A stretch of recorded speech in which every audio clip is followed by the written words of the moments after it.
Freddie Quack. I'm chair of the BCS Digital Divide Specialist Group. For those of you who do not know, the BCS is the chartered body for IT professionals, and our purpose is to make IT good for society. And together with Margaret, we started this specialist group about 4 years ago now to leave no one digitally behind. And today is why we have this event. Yeah, we hold monthly webinars to help to socialize how we can use technology to close the digital divide. And today is also very special for us because this is our final event for 2024. You know, over the past 12 months, 11 months, we had a number of events that covers a broad range of topics, you know, from people who are visually impaired to using, VR to AI. So it's a broad range of topics. But the bottom line is still about how we can use technology as an enabler to close the digital divide. And on that note, Margaret, if I can hand it back to you so that you can introduce today's event and also our special speaker. Fantastic. Thank you, Freddie. Margaret Ross, I'm the chair for the Hampshire branch, and this is also joint with the Hampshire branch, as also with the Dorset branch as well. And we are very, very lucky to have a rather special person to talk to us today. Now, Rob Trent, I've known him for a number of years, way back when, before I had grey hair.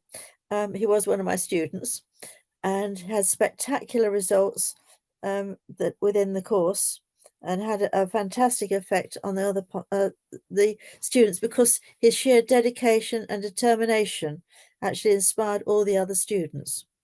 And he's actually dealt with major problems, and he achieved a degree and qualifications, no problem. Well, not problem, but he got them, and they got actually pretty well the top marks.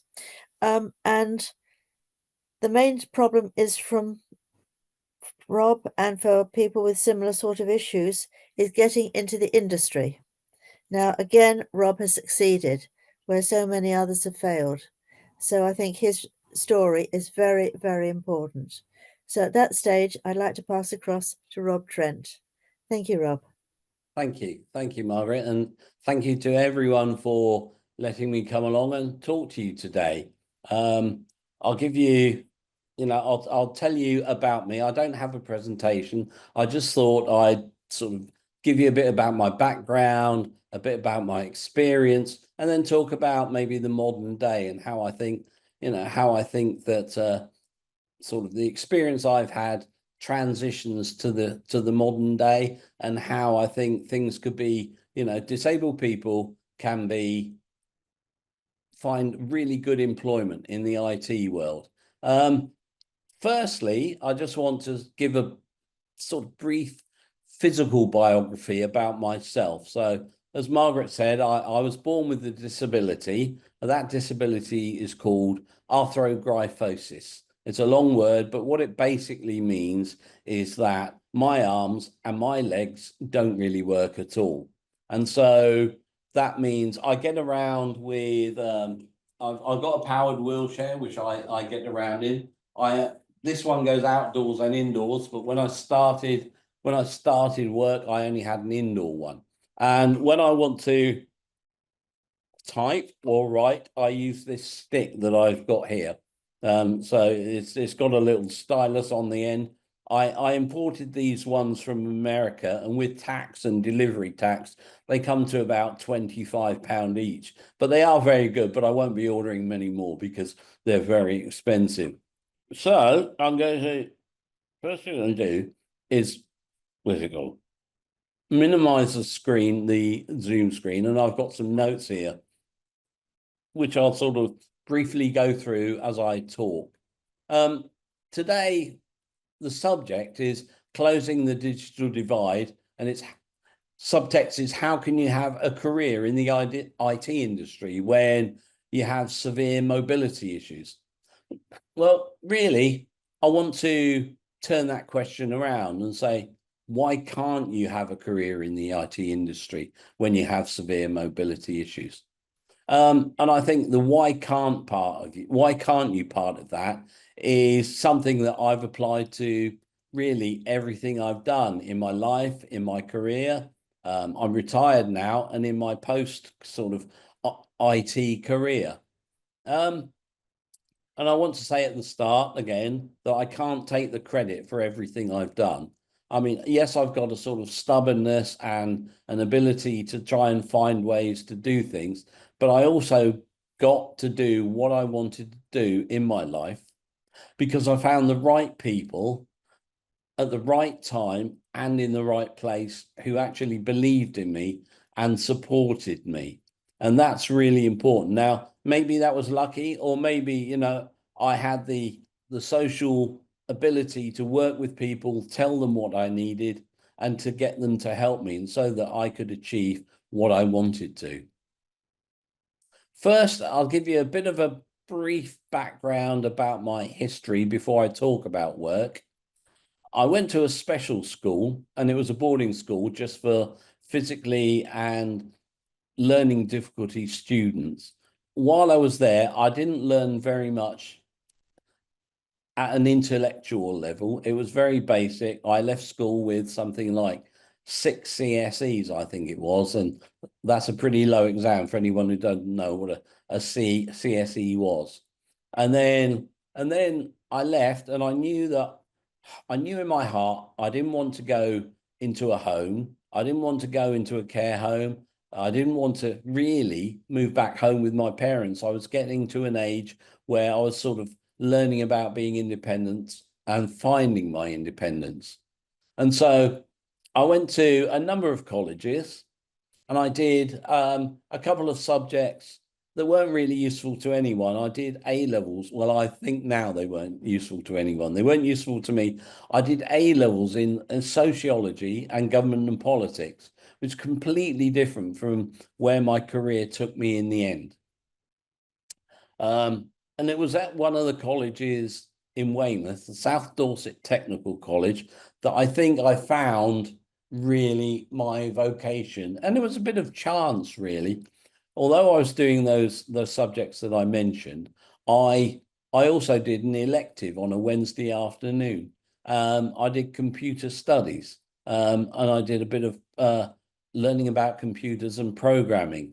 And at the same time, again, I'm going to talk about something which you probably know about, the ZX Spectrum. I had a ZX Spectrum at home, and I was learning, I had the manual, and I was learning to code on a ZX Spectrum. Now, that wasn't easy back then, because anyone who remembers the Spectrum will know that you need to hold 2 or 3 keys down to actually get one of the function buttons to work.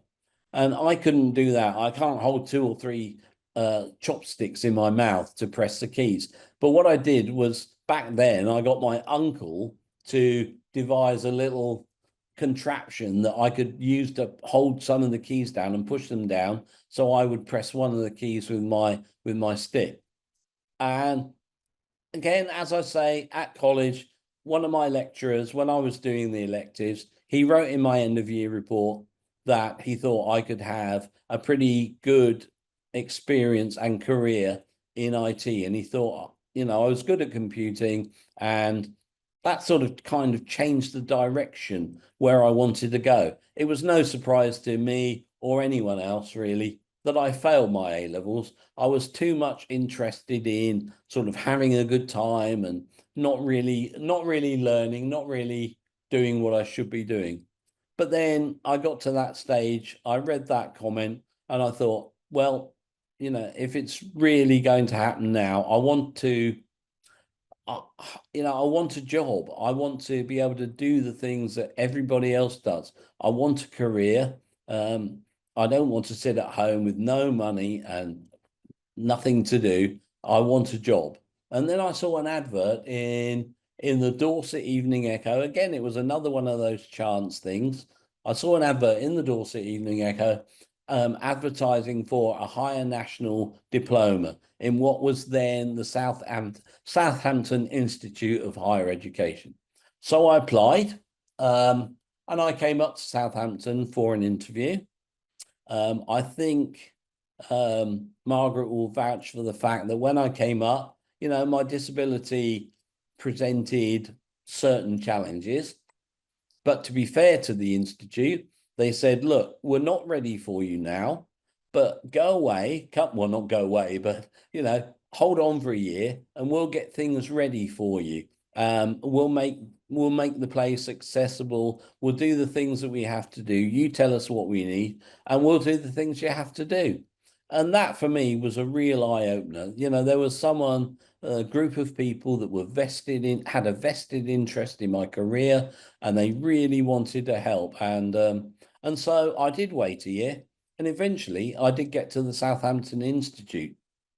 Not only had they sort of found me a place where I could store my electric chair overnight, not only had they found me a place that had accommodation so I could share accommodation with other students, but they'd also found ways around the double key issue that so many computers had back then. And I know now we've got sticky keys, so if I want to press shift lock, I just press shift, then a lock, and then a letter. But back then, you know, it wasn't so easy to do. And so I came up to Southampton and I did my HND. And you know, I hope I did well. I did well enough. I got to the end of the 2-year course, and I started applying for jobs. And it was at that point I started to feel a bit of frustration. People on my course that had passed alongside me were getting jobs, and I was sort of stuck trying to keep applying. I think I sent off over 60, 70 applications and never got anything back. And then again, this is how, you know, this is how, not lucky, but how things conspire to work for you. I think the principal of the institute at the time knew someone at Southampton General Hospital, and he fixed me up with a chat with him, a Professor Trevor Shelley it was. And he said, you know, we had a chat and he said, what can I do? What can you do? And he went away and I didn't hear from him for a couple of months. And I was really getting to the point where if things weren't successful, I was going to have to move back to Dorchester, which was my home. And that was something I didn't really want. And I was also making friends in Southampton and trying to work out a way to live independently. But that's a different story, which I can touch on later if you want to ask me any questions. And then I think it was about 2 or 3 weeks before I was due to end my time at the institute, because they kindly let me stay on over the summer in the house. I got a letter through the door from Professor Shelley offering me a 1-year contract at Southampton General Hospital. You know, that to me was real success in itself. Just 1 year, it gave me time to work out what I was going to do. Could I get another job? That was going to be the challenge. But I took the job as a computer scientist, and I worked in the Department for Medical Physics at the Southampton General Hospital. And so while I was there, you know, I did work hard and I studied hard, still studying at the same time, and I applied to join the civil service. Someone put me in touch with the civil service, and I thought, well, I'll apply for that. And I did a direct entrance exam for an executive officer. I went to Basingstoke, I did the exam, and I passed the exam, and then I went up to Basingstoke for an interview, and they said, what would you like to do? You know, you've passed the exam, where would you like to go? And I only knew about Ordnance Survey in Southampton, which back then was part of the civil service. And I said, I'd like to work at Ordnance Survey if possible, please. And I'd also like to work in business systems, because that had been a lot of what my training had been. Well, you know, the next day I got home and I got a letter the very next day saying I got a job at Ordnance Survey, and it wasn't business systems, it was technical systems. And I didn't know anything about technical systems, but I was delighted. Here I was, you know, I just had an HND. I'd done a job for a year and I must have done okay at it. I passed the civil servant entrance exam. You know, I'd been to Basingstoke, done a 3-hour exam at the Southampton Guildhall, and now I was starting a new career. And again, I think it's fair to say that Ordnance Survey weren't ready for me in much the same way that Southampton Institute was. But I went along to Ordnance Survey with my occupational therapist because I'd found one by then to help me. And we had a chat. They agreed, you know, that I would start there. I would start in July. They converted what was then an office into an indoor accessible wheelchair accessible toilet. And, you know, all I had to do was turn up for work. Now, you know, I'd say that's all I had to do, but, you know, that for me is a big thing. You know, I was living on my own at the time, so I had to organise transport to get into work. I had to organise getting into my chair at the time, getting into my electric chair from my manual chair. But I started there, and that was the start of what was a glorious sort of 32-year career at Ordnance Survey. And I talk about how much I have to organise things, like getting to work, getting home from work and things like that. Well, I think that, to me, was an example of the way I kind of think, and it showed that I had an aptitude not only for sort of getting to work and getting from work, but I could utilize those skills and many other of the skills that I've got as a result of my disability in things like project management, for example. You know, every day I want to do something, it's thinking about what goes first, what comes next, what can be done at the same time as, can A be done at the same time as B, and then can C follow on straight from that. So, you know, those were sort of things that I talked about when I went to Ordnance Survey. And I started out as an EO. I've got 30 years to talk through, so I won't talk about all of it, but I did a lot of coding. Again, Ordnance Survey set me up with keyboards that were accessible. They set me up with a desk height that was accessible. They set me up with a phone on my desk that was on a stand, so that when it would ring, my internal phone, I could press a button and it would answer, and then I could put my ear to the headphone and just listen and have a conversation. And you know, I went through, I think I must have done about 20 years, maybe 15 doing coding. Ordnance Survey not only set me up in the building with all the physical things that I needed, but they recognized, you know, what I could do, and they invested in me in training. When I went there, I'd learned some COBOL, which I did before I went to the Institute. I did Fortran, I learned Fortran. They taught me a lot of languages. They sent me on courses to do SQL, and I learned a bit of C++, but that was when I started thinking maybe this coding's getting a bit too complicated for me now, and I preferred Fortran 77 and things like that. But, you know, I learned about working in a team. Ordnance Survey invested in me, and they invested in my career, not just as a programmer, but by developing me. And so my first time at Ordnance Survey, I did the 15 years, and then I started to get a bit of itchy feet, not from leaving the company, because I think as a disabled person, if you find a company that is willing to invest in you and look after you as well as they can, and as well as the Institute did, and as well as Ordnance Survey did, you don't want to leave. You know, you found a place, you found your place. And I think it's true for me, and I think that's true for a lot of disabled people as well. I think we're, you know, quite loyal when we work for companies. We recognize, you know, that we're not going to be getting a new job every week or searching just for more money every day. It's not about the money, it's about finding a place. And so they invested in me, they invested in my career. I eventually moved up to a middle management level where I took on team leading. I became a team leader. I had a small team of 3 or 4 people. Again, you know, they sent me on courses about career development, so much so that my next step up was a middle manager. And then I did a few years as a middle manager, learning the ropes, as it were.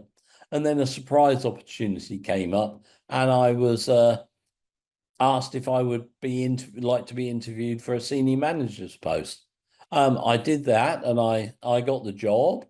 I ended up doing a web development. I led a team of application services that was 150 strong.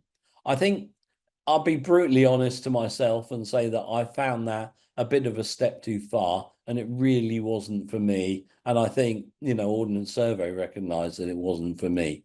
So, you know, that was something that didn't work out, but I wasn't deterred in any way about my career. I just thought I'll try something else, and I got into IT security. I spent my final few years at Ordnance Survey talking about IT security. I became a business risk senior manager, looking after Ordnance Survey's business risks and making sure that each department in the business was aware of their risks, that they were managing their risks, that they had them under control, and what were the strategic risks coming over the horizon. You know, and were each department aware, and was the business aware as a whole of what were the risks to that organization? And again, even though things hadn't worked out for me at Ordnance Survey at that level, they still invested in me.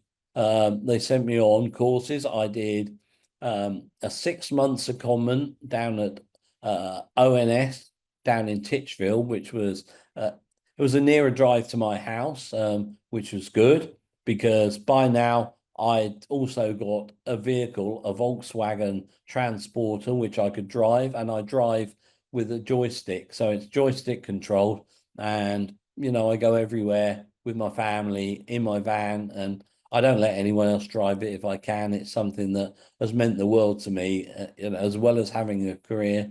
Being able to drive was another milestone for me.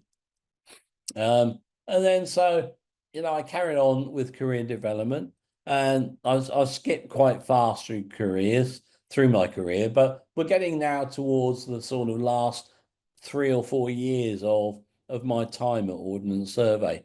And by then I'd also found a mentor within not within the organization, but they were a non-exec director, and they helped me, you know, develop my career. When I first found my mentor, all I wanted to do was be a senior civil servant.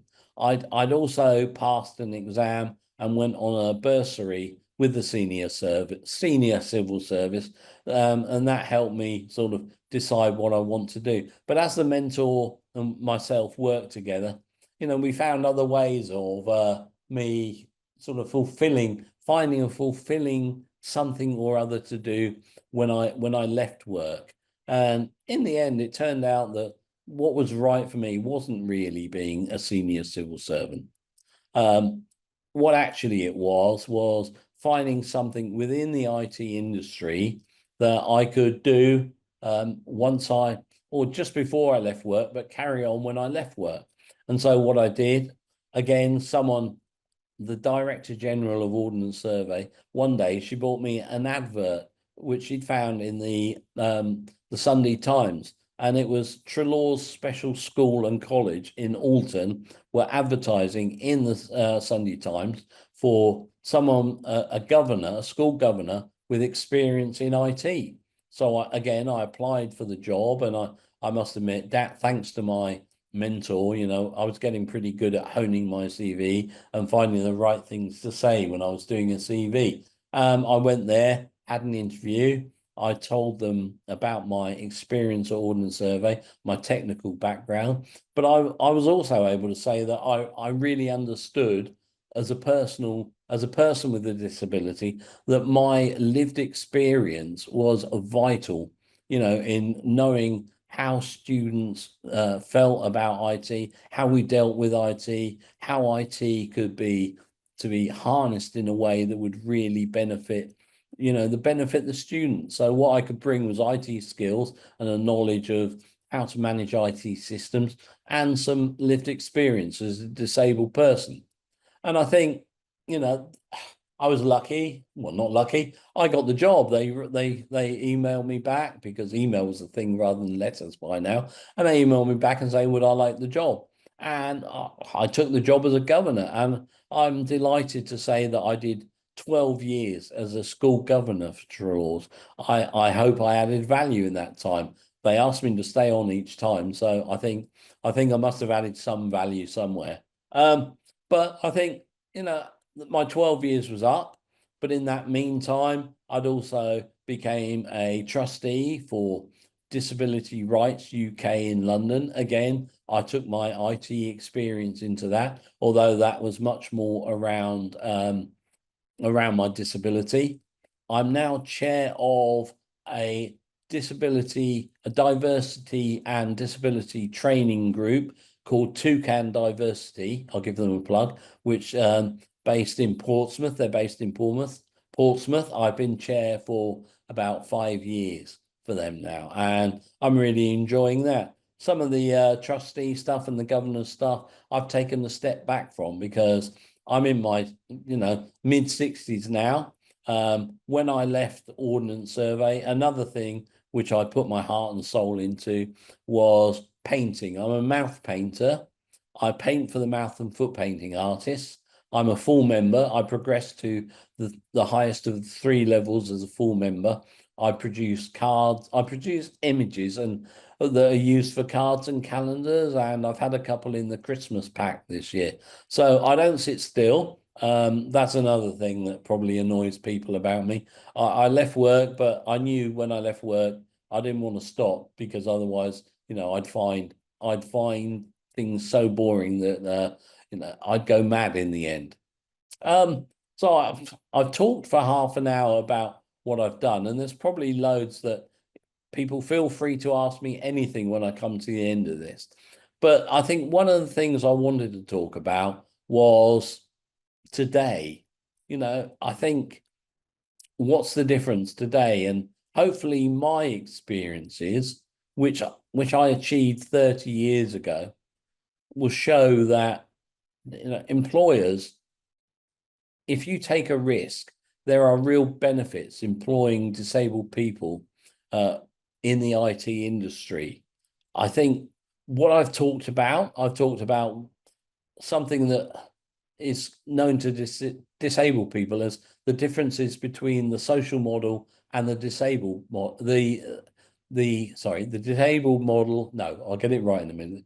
The medical model and the social model of disability. The medical model says the disability is something that's my fault, and therefore, we have to fix me. The social model of disability says, well, it's society, and if we can put things right with society, then there's nothing to stop disabled people achieving what they want to do. And I think that's right. I'm a firm believer in the social model. I think I'm proof of that because I've got people to change things. I've managed to get people to change their work environment so that I can work. And I've been indebted to everybody that's helped me in my career. I think if we can get people to just be a bit more open and say, not how can you, but why can't you do this? If you can work with the disabled person to fix things, then I'm sure that you can find there's a great pool of talent out there that you can find to work for you, and they will work for you. And I think I just want to say that, the improvements in technology today from when I started working are tremendous. You've got things like voice control. I'm sat down in my studio now. I've got a voice controlled smart speaker that I can listen to music when I'm painting. I've got a voice controlled air conditioner, which I can turn on and off depending on how hot I get or how cold I get. Disabled people now, there's opportunities to work from home if disabled people don't want to or find it too difficult to work from an office. Again, I'll treat that one with caution, because the last thing I would have wanted to do when I got a job was to be told that because I was disabled, it would be easier if you work from home. I wanted the social aspect of working. I wanted to go to work. I wanted to work with teams.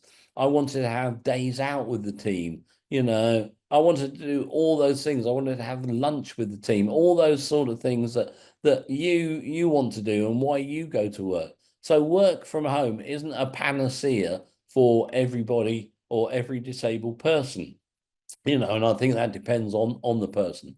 And there are also things like access to work, which is something that a disabled person can apply for. So if they have difficulty getting to work, or there's equipment that can be adapted with a reasonable adjustment, then you can apply for access to work or help getting to work, and funding can be got. It's not always guaranteed, and obviously these days things can be tighter than they were to apply for than they were in my day, but I still think it's possible for people to do things. And I think, you know, where am I now? Well, I've had a really good career. I'm a professional artist now, so I haven't finished working. And I hopefully I'm showing what a disabled person can do, not only if they put their minds to it, but if you put your minds to it as employers too. And I think that's really important. That's really what I've got to say. It's a bit, hopefully not too short, but hopefully we've got some time for some questions. Rob, that was fantastic. And as I say, I remember you way back when you were one of my students, which was, and you were very inspirational to all the rest of the students. Now we have one comment that's actually in the chat. So can you read this, or shall I read it? I haven't got the comments on, but I can turn them on. Okay. We just said, Rob Trent, thank you, sir. But not every companies are willing to sponsor their staff. This is a great setback nowadays. Okay. I'm not sure what is meant by sponsor their staff. So I don't really, how do you mean sponsor the staff?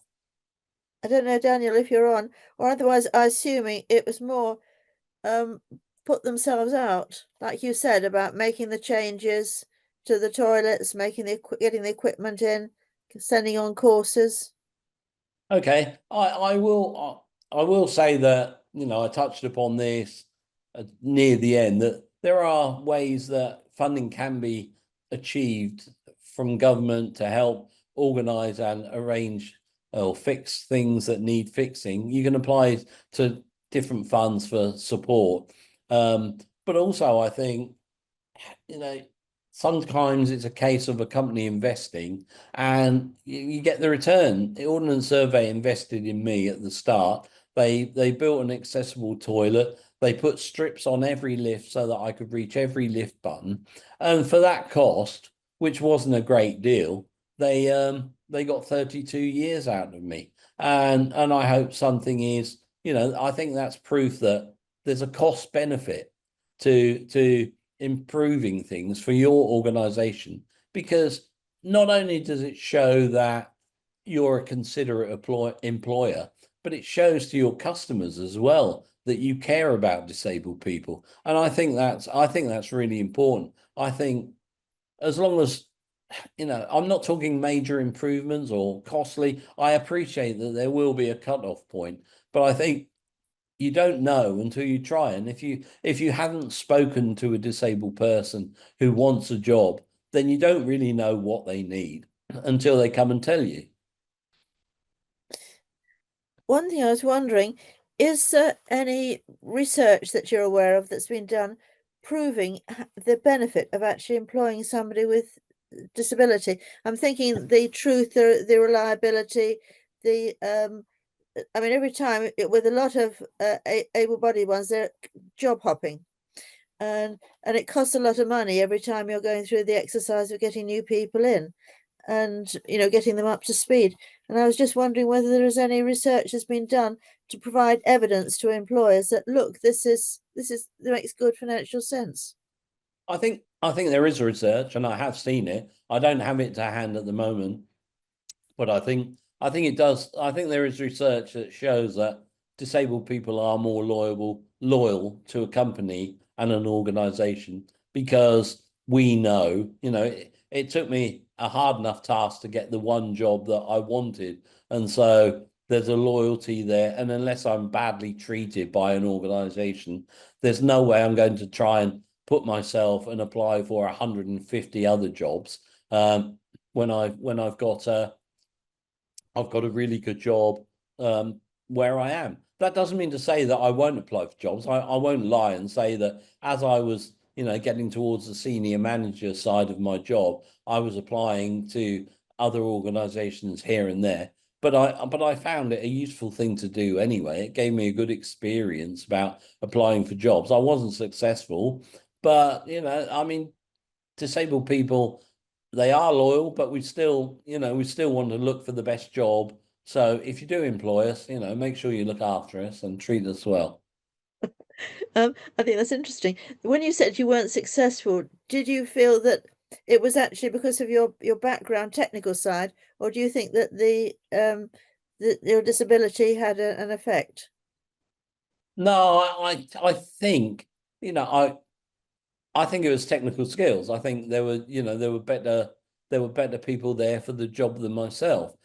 Every time I applied for a job, the organizations would go out of their way to, set me up for an interview and make sure I had everything I need. I even drove back to my hometown one time, 55 miles away from where I live, for an interview for Dorset County Council. And they did everything they could to make sure that, the interview process was fair.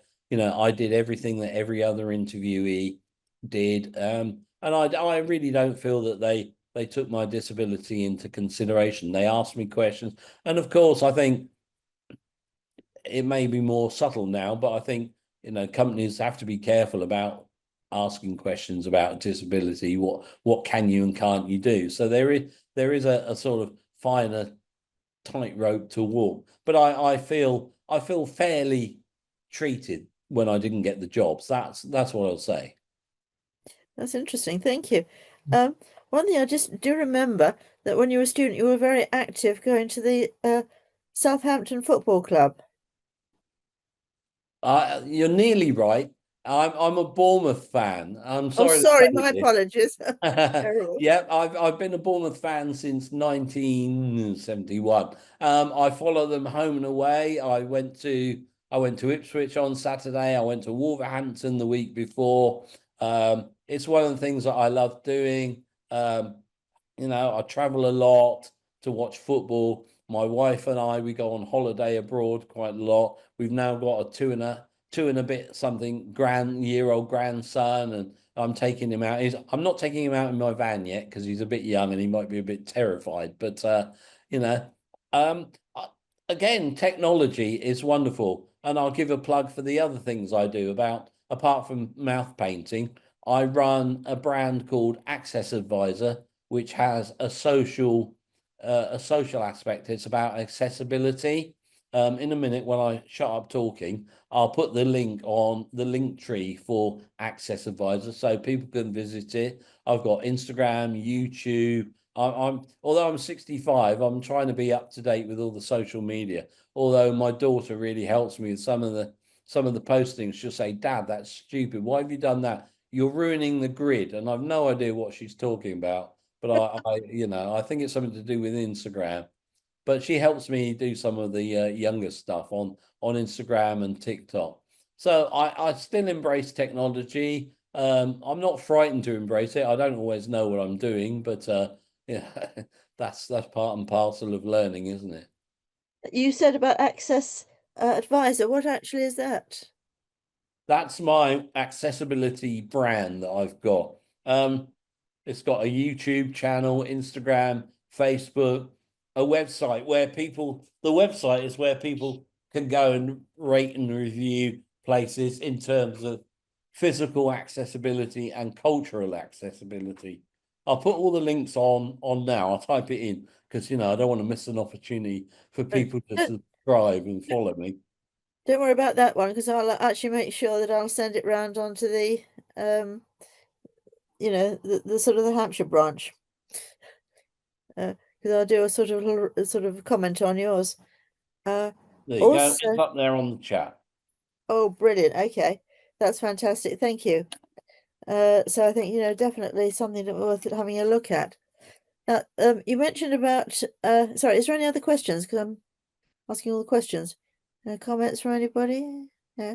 In which case, sorry, with Access Advisor, I just say that it started out with the website as a result of an internal competition ordnance survey had amongst their staff to find out the best use of ordnance survey mapping. And I submitted the idea that people could go onto a website, they could find a place on the website and they could rate and review their experience. So an experience at a football ground or a pub or a restaurant, as long as it existed on an ordnance survey map, then they could find it. And that competition, I won that competition. It was voted for by Ordnance Survey staff and I won it. And Ordnance Survey gave me some seed funding to set up the website. And then I joined forces with another company called Integrated Transport Planning in Milton Keynes. And we developed the sort of 2.0 version of the website. And although I hate to say it, in the end, we went for Google Maps rather than Ordnance Survey. But I'd left by then, so it wasn't, you know, I didn't feel like I was letting them down. That wasn't my choice. That was the other partner's choice in the website. And since then, I've sort of branched out from the website. It hasn't really got the business traction that I wanted, but that's life, you know. Some things are a hit and some things are a miss. But I do YouTube videos. I do one of when I go to a football ground, I do a video log or vlog or whatever it's called of my experiences at a pub, at a hotel, at a football match. I'm just finished editing one for Ipswich Town, which I did on Saturday, which hopefully will be up on the website in the next few days on the YouTube channel. So, you know, I'd appreciate any feedback from anyone who gets a chance to have a look at it. I'm always open to ideas of how I can do things better. You know, what's the point in just staying still? That's what I'd say. Definitely. And I mean, your pictures, can we point out to people about the pictures behind you? There are a couple of pictures behind me. They're both, let me see. There's some big abstract landscapes, which I've been doing. I've also done some portraits. I've just finished a portrait of Liam Gallagher from Oasis. I'm going to see them in the summer. So I managed to get a ticket. Well, my daughter managed to get me one. I've done sort of like old school Jimi Hendrix. I'm showing my age now, Jimi Hendrix and Robert Plant, and I'm showing my musical taste as well. So yeah, I don't know if there's a way I can show you. Well, there is a way. Surprise, surprise, I've also got a link tree for my art. So I'll put that in the chat as well. You know, so once I'm on a roll, I'm on a roll. That's fantastic. I But know you're this actually is, I know you're this is showing the supposed to same be. energy that you had as a student. I remember that. I'm trying to slow down. But I mean, it's a fantastic career you've had, and I mean, anyone looking at a career, regardless of all the problems that you've had to contend with, would have been very impressed with that career. Thank And particularly dealing with all the extra problems that you've dealt with, major problems, that has made it spectacular. I think that's, you know, I think that's very kind of you. I'm not trying to blow my own trumpet. Someone likes my taste in music. Oh, good. And they failed government and politics. I'm not alone. That's great. I'm not trying to blow my own trumpet, but I think from a young age, I never saw them as problems. They were just challenges to, you know, overcome in a way. I learned to write with my mouth when I was 4 or 5.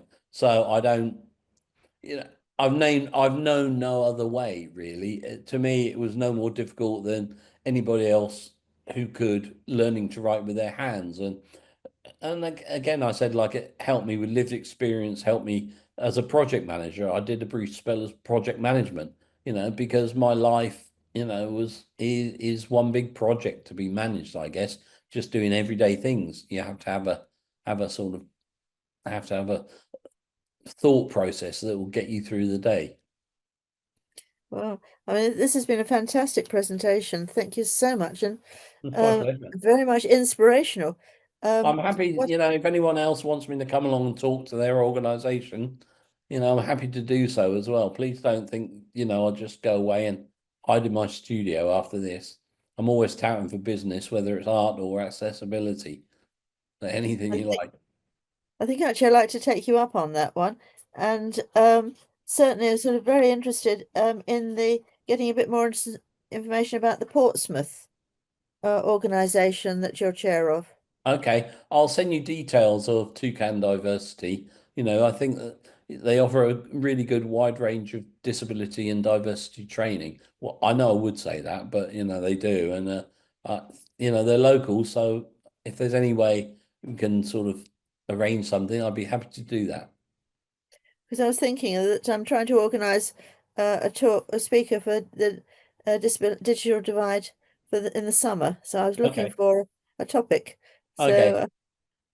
maybe I think we need to have a chat about that. Yes, I'll put them in touch as well.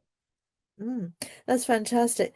Well, I think this was absolutely marvelous. Is there any other comments or questions from anybody? If not, I think it was absolutely inspirational. Yes, I agree. Yeah. I think you remember Jeff as well from Yes. yes. Hello, Jeff. Hi. Hi. It's got a bit blurred in the. There we are. That's all right. But this is fantastic. It really was. So I think that we'd like to sort of, if I can ask people just to unmute themselves, so we can actually show appreciation. I will be sending you a little rather formal thank you note, because to offer you from the BCS 1 year's access into the e-library, and so when you actually look at it, you would think, why is she writing so formally? But it does mean that you can turn around a lot of the information, etc.